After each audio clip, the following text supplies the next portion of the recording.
యాక్చువల్గా నేను అరిచి కొనుక్కోయింది నాకు మూవీలో బాగా. మూవీ చాలా బాగుంది. అండ్ ఒక సాంగ్ పాడొచ్చుగా. యాక్చువల్గా నేను ఏం చెప్పాలనుకుంటున్నా అంటే మూవీలో చాలా గ్రేట్ మెసేజ్ ఉంది. లైక్ ఎంత ఎదిగినా కూడా we should never forget our like values, ethics అన్నీ. సో ఇందులో ఏంటంటే చాలా గూస్ బంప్స్ వచ్చే సీన్స్ కూడా ఉన్నాయి. So what I feel is like this movie should be. ఇంకా రాలేదు కదా బ్రో, ఫస్ట్ పార్ట్ ఇవాళే రిలీజ్ అయింది. Second half unexpected bro. అసలు లాస్ట్ పార్ట్ లో దట్ సీన్ ఉంటుంది, ఒక scene it's really goosebumps అసలు. సో నేను సెకండ్ హాఫ్ కాదు సెకండ్ పార్ట్ కోసం కూడా we are really expecting like excited గా వెయిట్ చేస్తున్నాము. గ్రాఫిక్స్ లెవెల్స్ ఏముంది, మనకు మీనింగ్ కావాలి ఫస్ట్, వాళ్ళు ఏం చేస్తున్నారు ఏం చూపిస్తున్నారని.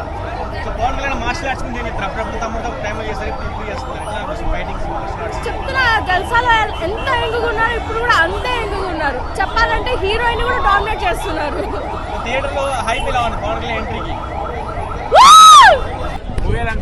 సూపర్ అన్న, సినిమా చాలా బాగుంది. ఫస్ట్ నుంచి లాస్ట్ వరకు కూడా ఎక్కడైతే బోర్ కొట్ల సినిమా. ఎందుకంటే పవన్ కళ్యాణ్ గారు స్క్రీన్ మీద కనపడుతుంటే ఒక జాతర కనపడుతుంది. ఇవాళంతా థియేటర్లో ఎప్పుడు కూడా సీట్లు అయితే కూర్చోలేదు. చాలా మంది సీజీ బాలేదు, అది బాలేదు, ఇది బాలేదు, బొంగు పోషణ అని చెప్తున్నారు. నేను చెప్పేది ఏంటంటే పవన్ కళ్యాణ్ గారు స్క్రీన్ మీద కనపడితే సీజీ ఎవడు చూస్తాడు, అక్కడ ఎవడు చూడు. ఆ రేంజ్ పర్ఫార్మెన్స్ ఉంది. ఫస్ట్ నుంచి లాస్ట్ వరకు కూడా సినిమా ఒకటే. అయితే అక్కడ అమ్మాయి ఎక్కడ అబ్బాయి సినిమా స్టార్ట్ అయినప్పుడు కానించి మొన్న వచ్చినటువంటి భీమల నాయక్ వరకు సినిమాలన్నీ పక్కన పెడితే ఇది వేరే లెవెల్. అసలు స్టంట్లు మామూలుగా లేదు. అసలు పవన్ కళ్యాణ్ గారి సినిమాలు ఈ టైప్ ఆఫ్ స్టంట్లు అయితే రాలేదు. బాగుంది. ఇంకా పవన్ కళ్యాణ్ గారికి ఆయన పర్ఫార్మెన్స్ ఇచ్చిందంటే ఒక వేరే లెవెల్. ఇంటర్వెల్ ముందు ఫైటు, లాస్ట్ క్లైమాక్స్ చూసుకుంటే ఈ 2 సీన్ల కోసం 2000 ఖర్చు పెట్టడం తక్కువ లేదు. బ్యాక్గ్రౌండ్ మ్యూజిక్ అయితే మనకి ఏరవన్ గారు ఇంకా చెప్పవసరం లేదు, ఇచ్చబడదు పేడు. నిధి అగర్వాల్ అయితే అన్న నేను అదే చెప్తున్నాను అన్న, విఎఫ్ఎక్స్ ఎవరు చూస్తారు, పవన్ కళ్యాణ్ స్క్రీన్ మీద కనపడితే విఎఫ్ఎక్స్ ఎవరు చూస్తారు. మీరైనా కావాలని నెగిటివ్ చేస్తున్నామో నాకు తెలియదు, కానీ నాకైతే నచ్చింది. ఇప్పుడు ఇదే సినిమాలు చాలా వచ్చాయి, అందులో కూడా విఎఫ్ఎక్స్ నచ్చలేదు. మరి అప్పుడెందుకు మీరు టార్గెట్ చేయలేదు, ఇప్పుడు ఎందుకు టార్గెట్ చేస్తారు? అంటే పవన్ కళ్యాణ్ మీకు కోపమా, లేదా పవన్ కళ్యాణ్ ఫ్యాన్స్ అంటే ద్వేషమా మీకేమన్నా? నేను ఒక ఎన్టీఆర్ అభిమాని, నేను కోసుకుంటే నాకు రక్తం ఎన్టీఆర్ అని వస్తుంది. నాకే నచ్చిన సినిమా, మరి మధ్యలో మీరు ఎందుకు ఇచ్చేస్తున్నారు సినిమాని? అంటే మీరు కావాలని చేస్తున్నారా, కేవలం మీడియా చేస్తుంది ఇది విఎఫ్ఎక్స్ నచ్చలేదని. నేను ఒకటే చెప్తున్నాను, పవన్ కళ్యాణ్ గారు స్క్రీన్ మీద కనపడితే విఎఫ్ఎక్స్ ఎవరు చూస్తాడు? నేను అదే చెప్తున్నాను. సినిమా నాకు బాగుంది. ఆ సినిమాలో ఏదైనా చెప్పాలంటే 1 man షో. పవన్ కళ్యాణ్ గారు 1 man షో చూస్తాడు ఫస్ట్ నుంచి లాస్ట్ వరకు. ఇలాంటి సినిమా ఎప్పుడైనా చూసారా పవన్ కళ్యాణ్ గారిది? లేదు. నేను చెప్తున్నాను కదా, నాకున్నటువంటి 22 సంవత్సరాల అనుభవం ఉంది నాకు సినిమా మీద.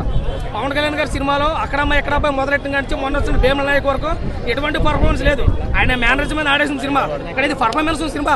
ఇందులో మేనరిజమే లేదు, కేవలం పవన్ కళ్యాణ్ గారి పర్ఫార్మెన్స్ ఉంది.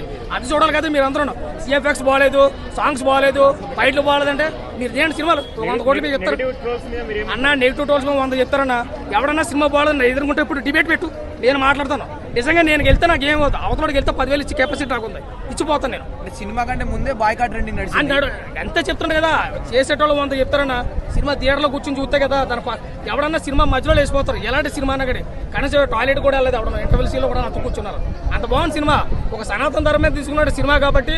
మన దేశంలో ఉన్న కోనూరు వచ్చిన ఎవడో దొబ్బుపోతుండే అది ఎలా కాపాడుకోవాలో తీసుకున్నాడు సినిమా కాబట్టి. ఇలాంటి స్టోరీలు కదా మనం ఎంచుకో, ఇలాంటి స్టోరీల మీద కదా సినిమాలు తీసుకో. అంత ధర్మంగా ఆయన కాపాడుకుంటూ పోతే సినిమా బాగాలేదు. నేను రాజకీయం చేస్తాడు సినిమాని, తిని సినిమాలు రాజకీయాలు కరెక్ట్ అని మీకేమన్నా? నేను నిజం చెప్తున్నాను. నేను ఒక ఎన్టీఆర్ అభిమాని. ఎవడో కూడా పవన్ కళ్యాణ్ సినిమా బాగోలేదు అని చెప్పడం, కానీ నేను చెప్తున్నాను సినిమా అంత బాగుంది. సినిమా ఆకట్టుకున్న సినిమా, పాటలు బాగున్నాయి, సాంగ్స్ సీన్లు బాగున్నాయి, బ్యాక్గ్రౌండ్ మ్యూజిక్ అయితే ఇచ్చి పడితోపాడు. పవన్ కళ్యాణ్ గారు బెస్ట్ పర్ఫార్మెన్స్ ఉంది సినిమాలోను. ఇంకేం కావాలా? రాబోయే రోజుల్లో ఏదైతే సినిమా ఉందో భగత్ సింగ్ భగనీరు, ఆ సినిమా ఒక చాలా విజయంగా ఉంటుంది. దీనికి హీరో క్రిష్ డైరెక్టర్ మామూలుగా తీయలేదన్న మూవీ అయితే దానికి మెట్లు పెట్టుకోవచ్చు. రాజమౌళి అనుకోవచ్చు, రాజమౌళి మించి విషయం క్రిష్ అయితే. మామూలుగా మూవీ అయితే ఒక ఇండస్ట్రీకో రాజమౌళి అనుకోవచ్చు. అలాంటి